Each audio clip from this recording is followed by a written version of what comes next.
Y llegamos al último resumen del año, pero este va a ser especial porque como nos habéis apoyado mucho con esta serie durante todo el año, en diciembre vamos a contar lo que ha ocurrido en todo este 2024, que la verdad es que ha sido muy, pero que muy movidito.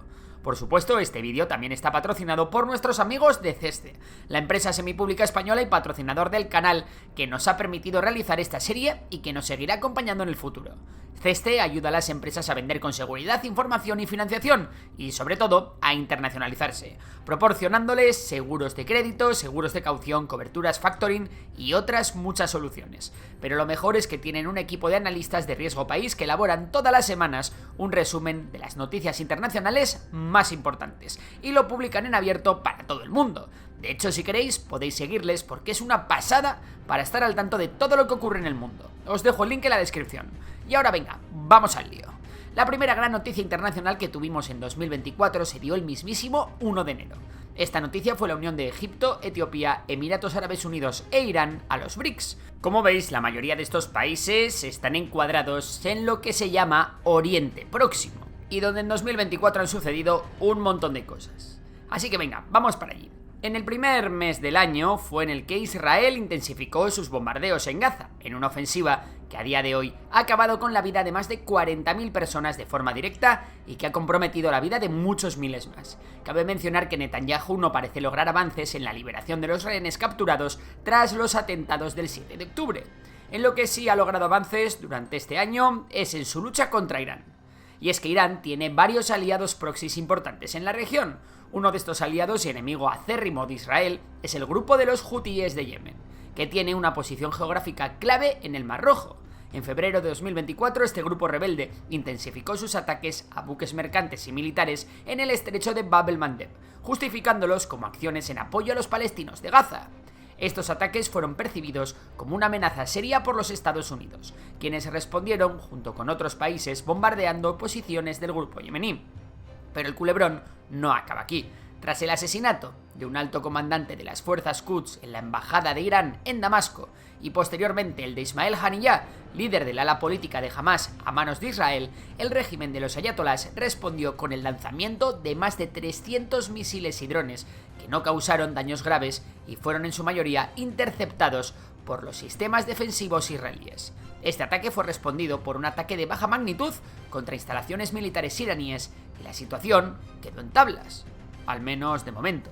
Sin embargo, en la frontera entre Israel y Líbano, los bombardeos entre fuerzas defensivas israelíes y la milicia chiita de Hezbollah se intensificaron muchísimo a finales de verano. En una demostración de la superioridad de los servicios de inteligencia israelíes, el Mossad se valió del sabotaje de la cadena de producción de varios Vipers y teléfonos móviles antiguos que explotaron, asestando un gran golpe a la organización. Además, una campaña de bombardeos israelíes acabó con la cúpula de Hezbollah y el líder de la organización, Hassan Nasrallah, fue asesinado. Pocos días más tarde, Israel invadió Líbano y sus tropas no se retiraron de allí hasta el mes de noviembre, después de firmar un alto al fuego que no se ha respetado. Ante este panorama, en el que el gran aliado de los ayatolás iba desapareciendo poco a poco, Irán se vio forzado a responder ante Israel. Para ello lanzó unos 200 misiles balísticos contra instalaciones militares israelíes e Israel respondió con ataques aéreos dirigidos contra instalaciones militares iraníes, incluyendo fábricas de misiles, sistemas de defensa aérea e incluso un centro dedicado a la investigación nuclear. Eso sí, la petición que hizo Estados Unidos a Tel Aviv se cumplió y las instalaciones petrolíferas iraníes no fueron dañadas. Y llegamos al último gran capítulo de Oriente Próximo, donde se ha dado la vuelta a uno de los grandes tableros de juego geopolíticos del Mediterráneo, Siria. Y es que los aliados del dictador Al-Assad no estaban para muchas fiestas. Por un lado, este año hemos visto un gran desgaste del ejército ruso debido a la guerra con Ucrania. Por otro lado, también hemos vivido el ya mencionado descabezamiento de Hezbollah a manos de los israelíes, mientras que Irán tenía todos sus ojos puestos en Israel. Así que el gobierno del dictador sirio Bashar al-Assad se quedó sin sus tres grandes pilares que apuntalaban su régimen. Por ello, durante el mes de noviembre, la guerra que había empezado hacía más de una década volvió a despertar. Sin embargo, todo fue bastante rápido. A finales de noviembre, una ofensiva liderada por el grupo yihadista HTS disolvió el ejército sirio como un azucarillo, y Damasco cayó en menos de 2 semanas. De momento, todo apunta a que Al-Jolani, líder de HTS, será quien lleve a cabo la transición en Siria hacia todavía no sabemos qué. Y es que aún es pronto para hablar de cuál será el destino de Siria. Las milicias pro-Turquía tienen un conflicto abierto con los kurdos en la región norte, y las ansias de expansión otomana de Erdogan siguen siendo evidentes. La aparente relajación de la postura radical de los salafistas de HTS tampoco es garantía de nada. El ISIS sigue teniendo presencia en la región, y por si fuera poco, Israel también ha estado bombardeando material militar y estratégico sirio, e incluso invadiendo algo de territorio, por si las moscas. Y si hay un país que tiene que decir mucho en este conflicto, ese es Estados Unidos. Una de las grandes noticias del año ha sido que en las elecciones de noviembre los estadounidenses han reescogido a Donald Trump como presidente en unos comicios muy ajustados, en los que el republicano se llevó todos los swing states. En los últimos meses del año, el mundo ha estado conteniendo la respiración por ver cuáles son las apuestas del magnate en política internacional. ¿Qué puede esperar el eje de resistencia de la llegada de Trump a la Casa Blanca? ¿Cuál será la política del multimillonario con los países latinoamericanos? ¿Conseguirá Trump realizar sus deportaciones masivas? ¿Y qué ocurrirá con Ucrania, Rusia y la OTAN en Europa? Hasta el año 2025 no podremos responder a esto, pero os lo contaremos en Memorias de Pez. Vamos ahora con el tema de Rusia y Ucrania. Allí el año ha acabado tal y como empezó, con Rusia avanzando poco a poco en los distintos frentes a cambio de una gran cantidad de bajas. Unos avances que se vieron salpicados por la incursión ucraniana en la región rusa de Kursk. Por el lado del Kremlin, desde septiembre, las fuerzas rusas han avanzado hacia bastiones ucranianos como Pokrovsk y Kurakhove, mientras que los ataques ucranianos con drones en suelo ruso se han multiplicado. Rusia, por su parte, ha llevado a cabo ataques masivos contra la infraestructura energética de Ucrania, afectando a centrales térmicas y provocando cortes de energía en varias regiones. Ya a esta contienda se ha unido también Corea del Norte, que ha mandado tropas a luchar en el frente, sufriendo en diciembre sus primeras bajas. En Georgia, la cosa se ha puesto bastante calentita también.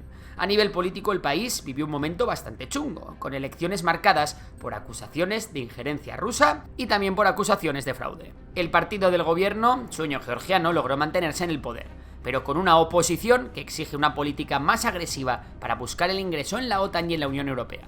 Las protestas en el país son masivas y no es descartable que todo esto finalice en un Euromaidán georgiano que pueda poner en peligro la continuidad de Sueño Georgiano en el poder. Y no salimos del continente porque resulta que también ha habido un terremoto político durante 2024 en la Unión Europea.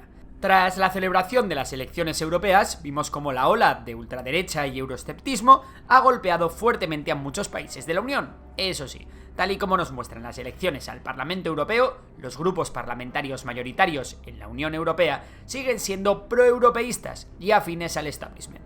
También ha sido un año electoral para muchos países del continente. Reino Unido estrena gobierno laborista, después de mucho tiempo en la sombra, y en Francia las parlamentarias no han servido de mucho, puesto que el primer ministro francés, resultante de los comicios, no ha durado mucho en el cargo. Mientras, Rumanía, que celebraba elecciones en noviembre, se ha visto obligada a repetir estas elecciones por una cuestión relacionada con la injerencia de Rusia. Y hablando de elecciones, nos vamos a ir ahora a Latinoamérica. Allí también se han celebrado muchas elecciones este año. En El Salvador, Nayib Bukele fue reelegido en febrero con el 85% de los votos. En México, Claudia Sheinbaum se ha convertido en la primera mujer presidenta. También ha habido elecciones en Panamá, República Dominicana o Uruguay. Pero las elecciones que sin duda han sido más sonadas son las elecciones fraudulentas de Venezuela. El presidente Nicolás Maduro sigue sin entregar las actas electorales, y las únicas actas electorales que existen hasta la fecha son las que le dan la victoria al candidato Edmundo González. Aún así, Maduro permanece en el poder y no parece que esto vaya a cambiar a corto plazo, mientras la represión en el país ha sido brutal contra la oposición, y Edmundo González se ha tenido que exiliar a Madrid. Y es que la democracia no ha salido muy bien parada en el mundo durante el año 2024, y si no que se lo digan a Yoon Suk Yeol, el presidente de Corea del Sur, que decidió declarar la ley marcial en noviembre solo porque tenía tensiones con la oposición. Tiene pinta de que tras su destitución, este hombre no llegará a 2026 como presidente. En la región asiática también han aumentado mucho las tensiones en la zona del mar de la China Meridional, algo que tiene mucho que ver con las reclamaciones territoriales chinas allí. Por eso mismo, durante todo el año hemos visto como buques de la Armada chinos han estado acosando embarcaciones filipinas. Eso sí, respecto a las relaciones de China con India, su gran enemigo, estas han mejorado un poquito después de la firma de un acuerdo fronterizo entre ambos. Si alguien tiene interés particular en el tema del expansionismo chino, tenemos un vídeo muy bueno en el canal en el que lo explicamos. En India también ha habido elecciones, y en ellas Narendra Modi ha revalidado su proyecto ultranacionalista. Afortunadamente, en este año no han crecido las tensiones entre India y Pakistán, aunque siguen estando muy activas. Y terminamos con África. Este año ha sido un año de romper relaciones para varios países africanos. En concreto, Senegal y Chad anunciaron a finales de año la retirada de las tropas francesas de su territorio. Tampoco ha conseguido consolidar su poder en África el Afrika Korps, el antiguo grupo Wagner ruso, que no es capaz de hacer frente a las amenazas terroristas del Sahel, una región de las más pobres del planeta, si no la que más, que está viviendo una gran crisis humanitaria. Quien sí que está consiguiendo establecer su poder en el gran continente del sur es China, gracias a grandes inversiones financieras en infraestructura, a la ampliación del comercio y, como no, con la iniciativa de la Franja y la Ruta. África está siendo escenario también de las nuevas iniciativas de infraestructuras estadounidenses. Un ejemplo es el Corredor del Lobito, en Angola, que busca ofrecer una alternativa a la gran influencia del gigante asiático en África. En definitiva, 2024 ha sido un año muy complicado, con varios conflictos regionales que amenazan la seguridad del planeta. La pregunta es, ¿veremos algún indicio de paz en estos conflictos en 2025? Eso te dejamos que lo respondas a ti. Si crees que nos hemos dejado algún evento importante, no dudes en dejar un comentario. Por lo demás, un saludo y feliz año a todos.